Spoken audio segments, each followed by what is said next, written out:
Cookie চীন আতঙ্কে পাহাড়ের মানুষ। বাংলাদেশের ভৌগোলিক সীমার সুবিধা নিয়ে নাশকতা করা এই জঙ্গি গোষ্ঠী দেশের জন্য রীতিমতো এক শঙ্কার নাম। বিশৃঙ্খলা সৃষ্টিতে যাদের মূল টার্গেট বাংলাদেশের সীমান্ত। প্রতিকূল এই সীমান্তের অতন্দ্র প্রহরী বর্ডার গার্ড বাংলাদেশ। জনমানবহীন পাহাড়ে যেখানে রয়েছে জঙ্গি হামলার আশঙ্কা, সেখানেও দায়িত্বে অনড় বিজিবি। বহিঃশত্রুর আক্রমণ থেকে দেশকে বাঁচাতে লক্ষ্যে তাদের অপলক দৃষ্টি। পাহাড়ি উঁচু নিচু আঁকা বাঁকা পথ, এখান থেকে পায়ে হেঁটে সমতলে যেতে সময় লাগে প্রায় 2 থেকে 3 দিন। আর বর্ষা মৌসুমে এখানে নদী পথে এই দূরত্বটা অতিক্রম করা যায় 12 ঘন্টায়। এমনই দুর্গম এলাকায় দায়িত্ব পালন করছেন আমাদের বিজিবি সদস্যরা। তারা এবারের ঈদও পালন করেছে এই দুর্গম এলাকাতেই। তাদের প্রত্যাশা একটাই, দেশ ও দেশের মানুষ যাতে থাকে আরও বেশি নিরাপদ।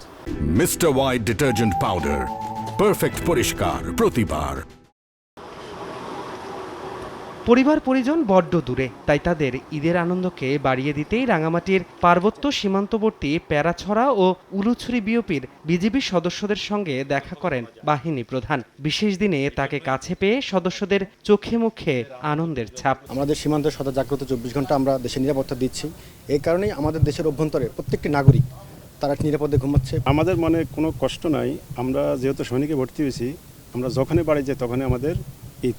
সীমান্তে কেএনএফ কেন্দ্রিক অস্থিরতা বিজিবি সদস্যদের ভীত নয়, করেছে আরও বেশি আত্মবিশ্বাসী। যত দ্রুত সম্ভব যৌথ বাহিনীর প্রচেষ্টায় কুকি চীনকে সম্পূর্ণ নির্মূল করা হবে বলে জানিয়েছেন বিজিবি প্রধান। আপনারা সরকারের বার্তা দেখেছেন, যেটা যে যৌথ বাহিনীর অপারেশন চলবে এবং এই কুকি চীনকে নির্মূল করা হবে।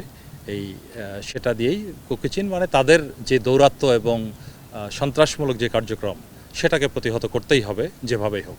এটাই আমাদের যৌথ বাহিনীর মূল উদ্দেশ্য।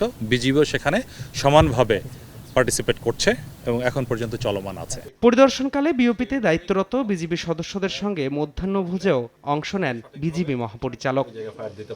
ধ্রুব ব্যানার্জি, সময় সংবাদ, রাঙামাটি।